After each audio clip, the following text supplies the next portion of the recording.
This is a presentation on electronic mail or email being used as a resource in an educational setting. This is an assignment developed for course EDFD 5053, Technology for School Leaders. This presentation was created by Stephanie Trantham. Before we begin the presentation, let's look at exactly what email is. According to the Merriam-Webster Online Dictionary, email is a system for sending messages from one computer to another computer. Many ask the question, why use email for messages?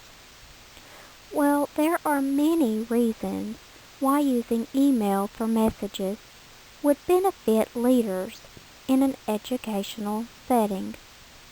A few of those reasons include typing skills are generally faster than writing skills.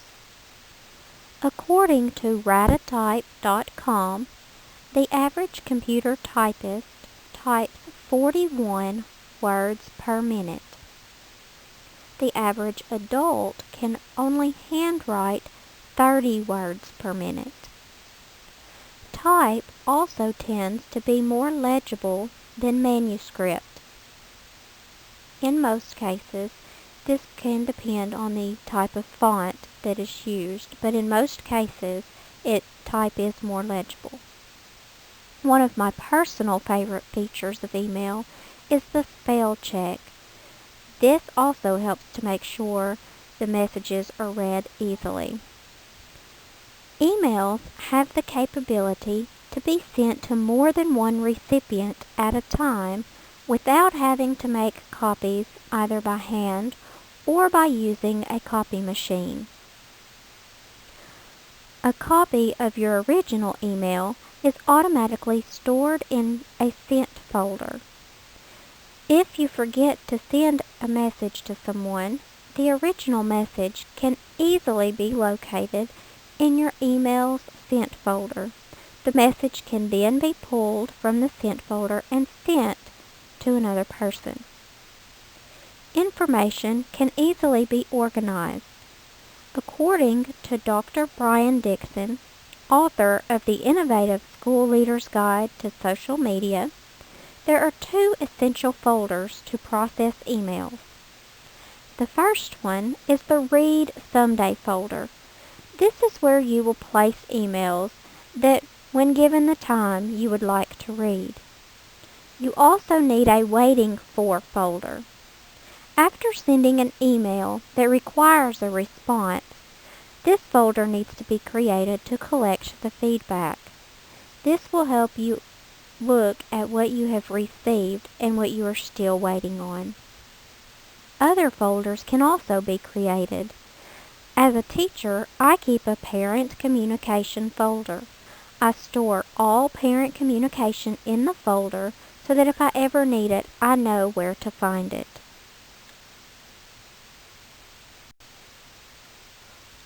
Emails have become a well-organized way to communicate with others. This type of communication is not limited to within the school building. Emails can be sent to parents, members of the community, or anyone that holds an email account. This can be statewide, nationwide, anyone with access to a computer and has an email account can send and receive emails. Many email accounts are free. This means that parents, even on low income, can still have email that can access for free. Some companies that offer free email include Yahoo and Google. The storage space on free accounts are often limited. However, when using for a personal email account, the storage does not seem to create a big problem. Using email can also benefit members of the community.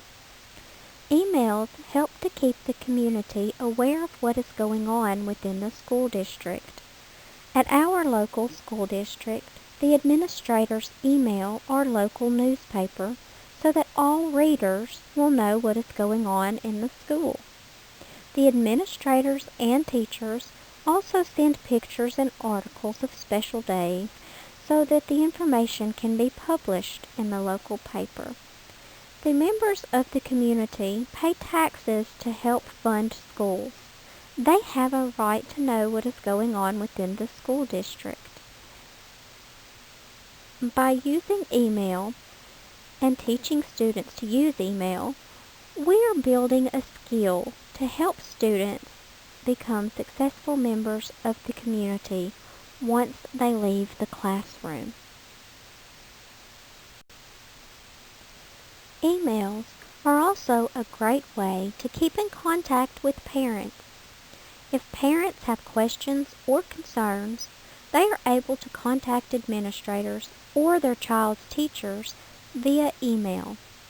Some topics may be grades, health problems, or student behavior.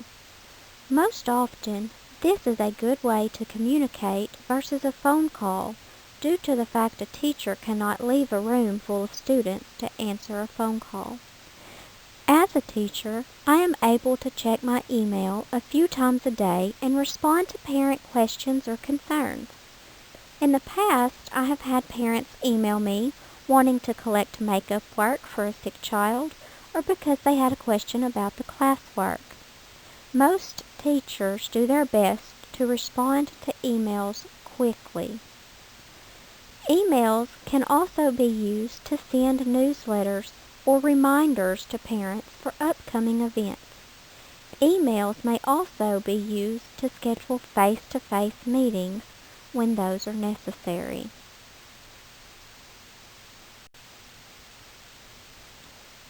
Students can also benefit from the use of email within their classroom.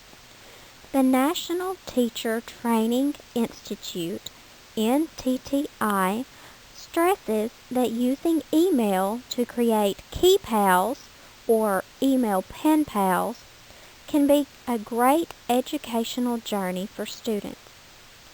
Students can use email to communicate with peers from all around the world.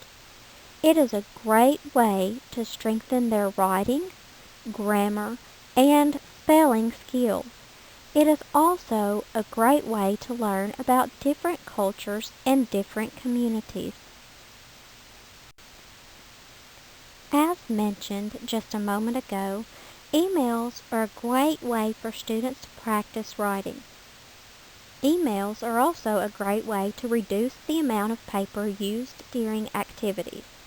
A few ways to use emails for assignments are simple teacher-student exchange, group assignments, chain mail, and correct my email. Simple teacher-student exchange is just a simple question and answer.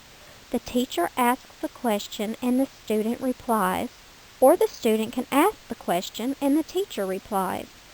This is a great way to encourage students to ask teacher questions or express concerns.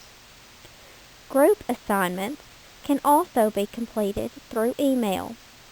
The students communicate with each other using email and they CC their teacher in all communication. This is a great way to grade participation during group activities. Chain mail. Chain mail is where the teacher sends the first student the first line of a story. Everybody adds a sentence CCing the teacher in all communication, and together the class will make a story. Correct my email is a great way for students to practice their editing skills. The teacher sends an email with mistakes. The students have to fix the email, correct all the mistakes, and then send it back to the teacher. This works as an assignment, and it is done easily, quickly, and without wasting paper.